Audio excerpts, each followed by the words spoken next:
m'appelle Sandra Guibert, je suis chargée de mission biodiversité chez NG Green depuis 2 ans et demi. Après 7 ans dans l'énergie, j'ai souhaité me réorienter et faire en sorte de mener mes engagements en faveur de la nature dans mon quotidien professionnel. Ici, nous sommes dans le Grand Est. Dans cette région, NG Green a beaucoup de parcs éoliens, notamment du fait du gisement de vent qui est très bon ici. J'accompagne les chefs de projet de développement de parcs éoliens et de centrales photovoltaïques pour faire en sorte que ces projets aient le moins d'impact possible sur l'environnement.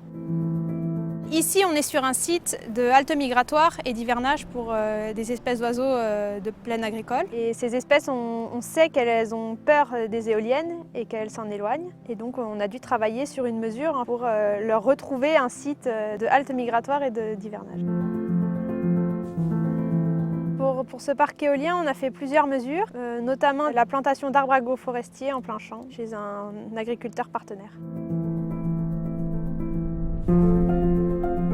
Quelles sont à peu près les essences que vous... Il y en a 9.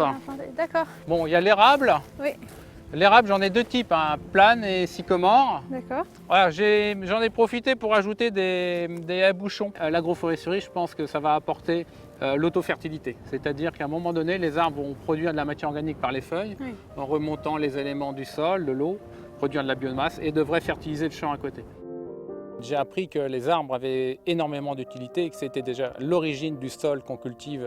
Et là, grâce aux arbres, c'est remettre l'arbre dans son élément, là où il aurait toujours dû être. C'est tout un écosystème qui se met en place. Donc au niveau des racines, vous avez des champignons qui vont se développer, des bactéries qui vont pouvoir se développer. Au niveau du tronc, il y aura certainement d'autres insectes qui montent et qui descendent comme des fourmis, par exemple, tout le monde les connaît. Ensuite, au niveau du bouquet foliaire, du houppier, on voit déjà des insectes qui virevoltent autour. On a des papillons, on a des chenilles. Au niveau des oiseaux, on a des buses qui sont très présentes. J'ai vu des faisans, il y a des renards qui se baladent, des campagnols aussi. On a lancé un suivi de 5 ans minimum et le but c'est de vérifier que cette mesure est favorable à la vie faune et de pouvoir éventuellement reproposer cette mesure sur un autre parc éolien ailleurs en France. Et en fait, à chaque fois, je vais noter tous les oiseaux qui sont présents, que je vois, que j'entends chanter, des couples qui sont cantonnés. Là, ce que je peux dire sur les premiers résultats après 2 années de suivi, clairement, c'est qu'au niveau des oiseaux, il y a plus d'oiseaux sur les parcelles en agroforesterie que sur les parcelles sans. Le busard, a priori, c'est un jeune busard cendré, un jeune de l'année.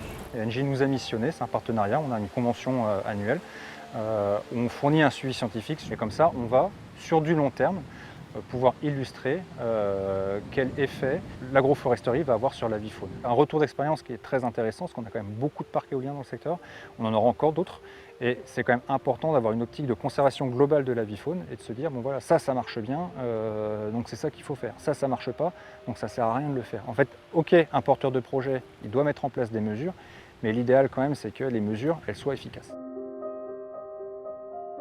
Protéger la biodiversité pour une entreprise qui développe les énergies renouvelables, c'est une question de cohérence.